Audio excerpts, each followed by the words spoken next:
चलिए आज तो गया। तुझे नहीं बोला मैंने थोड़ा सा पढ़ाऊंगी, तुझे तो मैंने ये बोला है 120 मिनट पढ़ाऊंगी। क्यों नहीं पढ़ोगे भाई? तो 720 सेशन पढ़ा दूंगी। तो कितने सेकंड पड़ेगा? 30 मिनट पढ़ोगे? अभी तो यही रिकॉर्ड किया है, तेरी मम्मी को भेज दो, यहाँ भेज दूँ। सच्ची में रिकॉर्ड है, भेज दूँ। ये क्यों लाल हो रहा है? यहाँ से देखो, एक खड़ी हो जाए 2 मिनट के लिए, चेयर घर लेके जाएगी। यहाँ से देख, यदि हम वर्षण की बात करें, वर्षण मतलब वर्षा, क्या होगा? वर्षा। यदि समाचार मिलता है कि किसी विशेष स्थान पर 30 मिलीमीटर वर्षा हुई है, तो इसका अर्थ है आप वर्षा को कैसे वर्षा की माप को मापने के लिए यंत्र होता है जिसे वर्षा मापी कहते हैं। जब वर्षा होती है तब जल संग्रहण कीप में गिरता है, उसे बेलनाकार सिलेंडर में एकत्रित यानी कि इकट्ठा किया जाता है। एकत्रित किए गए वर्षा जल की गहराई को मापने के लिए नली पर मापन का अंकित किया जाता है। जब एकत्रित किए गए जल की ऊंचाई 5 मिलीमीटर हो जाती है तो इसे हम 5 mm पढ़ते हैं।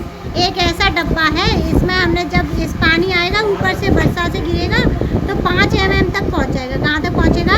5 mm तक। तो इसे बोलेंगे 5 mm बारिश। क्या बोलेंगे इसे? 5 mm बारिश। और इसे वर्षा मापी बोलेंगे। क्या बोलेंगे इसे? वर्षा मापी।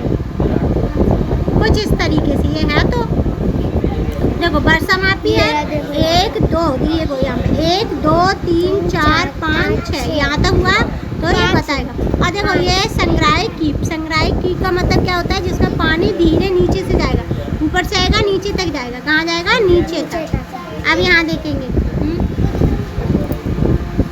ऊपर दिए गए चित्र अनुसार एक वर्षा मापी बनाइए। ये तो हमें कहती है क्रियाकलाप। अब वायुमंडलीय दाब, हमारा शरीर तापमान और वर्षा से भली भांति परिचित है, किंतु आपने यह भी अनुभव किया होगा कि आंधी तूफान से पहले भारी मौसम कैसा लगता है? भारी लगता है। कैसा लगेगा? भारी।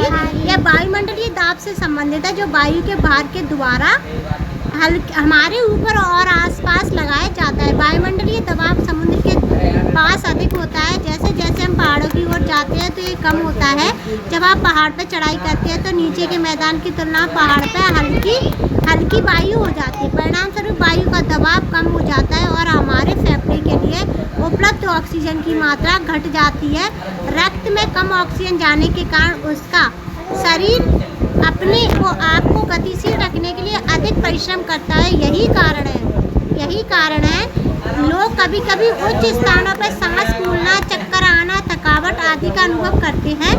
इसका तात्पर्य यह नहीं है कि वायुमंडलीय दाब नीचे के मैदानों अथवा तट पर हमेशा अधिक होता है।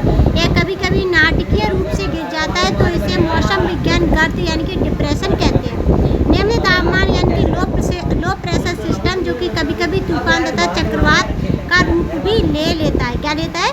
चक्रवात का रूप। वायुमंडलीय दाब को मापने के लिए उपयोग में आने वाले उपकरण को वायु दाब मापी कहते हैं। जिससे नापते हैं उसे क्या कहते हैं? वायु दाब मापी या बोरोमीटर कहते हैं। क्या कहेंगे? कहा जाता है। तापमानी यंत्र की यह तरह या वायुमंडलीय यंत्र भी अनेक प्रकार के होते हैं जो सामान्यतः कई इकाइयाँ प्रदर्शित करते हैं। जैसे मिलीबार।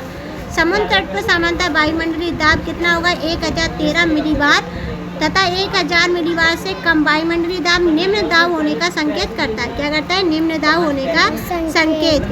अभी क्या है? अधिक ऊंचाई वाले स्थान की यात्रा करने वाले यात्रियों को यह सलाह दी जाती है विशेषकर पर्यावरण अनुकूल गर्मी के लिए मार्ग में विश्राम करें। यहाँ पे सैन्य कर्मी ऊंचाई वाले स्थान पर सेवाएं देते हैं। जैसे लद्दाख में दुर्गाला। यह स्थान समुद्र तट से 5600 मीटर से भी अधिक ऊंचाई पर है। यह कल्पना करना कठिन है कि वे ऐसे स्थानों पर कैसे रहते हैं। अनवर्त सुरक्षा करते हैं। वहाँ ऑक्सीजन का स्तर इतना कम है, वायुमंडलीय दाब लगभग इतना है। क्या है? यहाँ पे सैनिक इतनी ऊंचाई पे क्या करते हैं? देश की रक्षा करते हैं। क्या करते हैं? देश की रक्षा। ठीक है, बचे हुए आगे बढ़ाएंगे कल।